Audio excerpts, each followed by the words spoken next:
नाज़रीन, बलोचिस्तान जे union council Noshki जदीद जो हिकिड़ो ॻोठ आहे ज़ुल्फ़कार पंद्राणी, उन ॻोठ में मौजूदु आहियूं। बलोचिस्तान जे अंदरि जेका ॿोॾ आई, उन ॿोॾ खां पोइ ॿोॾ मुतासिर मुख़्तलिफ़ इलाइक़नि में तरसियल आहिनि। हिन ॻोठ जे स्कूल में बि हिते ॿोॾ मुतासिर तरसियल आहिनि। उन्हनि सां ॻाल्हि ॿोल कयूं था त हिन वक़्त ताईं बलोचिस्तान हुकूमत उन्हनि जी कहिड़ी वार कई आहे ऐं उन्हनि जे ॻोठ जे अंदरि कहिड़ी सूरत हाल आहे। असां हिन टाइम तहसील गंदाखे जे यूनियन काउंसिल हेडबाग जे चक नंबर 72 ऐं 73 जे संगम ते बीठा आहियूं। बैरून इलाइक़ो आहे ऐं हितां जेको आहे त 22 जुलाई खां वठी जेको सैलाबी पाणी आहे उहो हले थो पियो। अॼु तक़रीबन मां सम्झां थो 17 अक्टूबर आहे। अॼु 2 महीननि खां क्रॉस थी वियो आहे इन छा के त इहो पाणी हले थो ऐं हिन वक़्त बि हिन पाणी जो जेको पेट आहे उहो 25 खां 30 किलोमीटर ऐं ड्रेग जेको आहे हिन जो त खानपुर खां वठी ऐं जेको हेठि सिंध जे हदूद में दादू ज़िले ताईं हे पाणी अञा ताईं हले थो। हिकु त हिते पाणी डंप थियो आहे, अॻिते कोई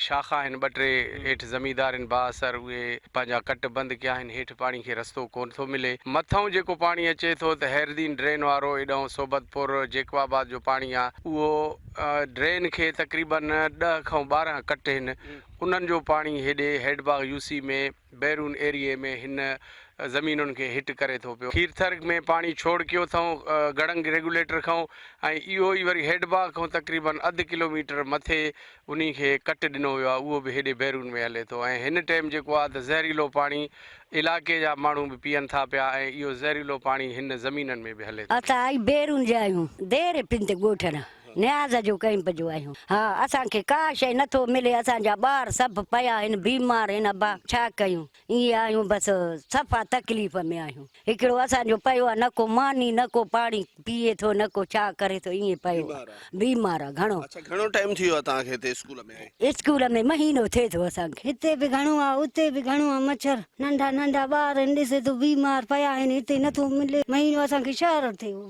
महीनो हिते पाणी आयो राति जो, सुबुह जो असांखे कढी विया आहिनि। नंढा नंढा सभु निकिरी वियासीं। पोइ उहे कुराड़ी 2 काका वेठा आहिनि उते छतनि जे मथां चढ़ी वेठो। वॾो पाणी हुयो सफ़ा। कैमरामैन मोहसिन गुल पठान सां गॾु सर्कस सदायो, KTN न्यूज़, ॻोठ ज़ुल्फ़कार खान पंद्राणी, नोशकी जदीद, बलोचिस्तान।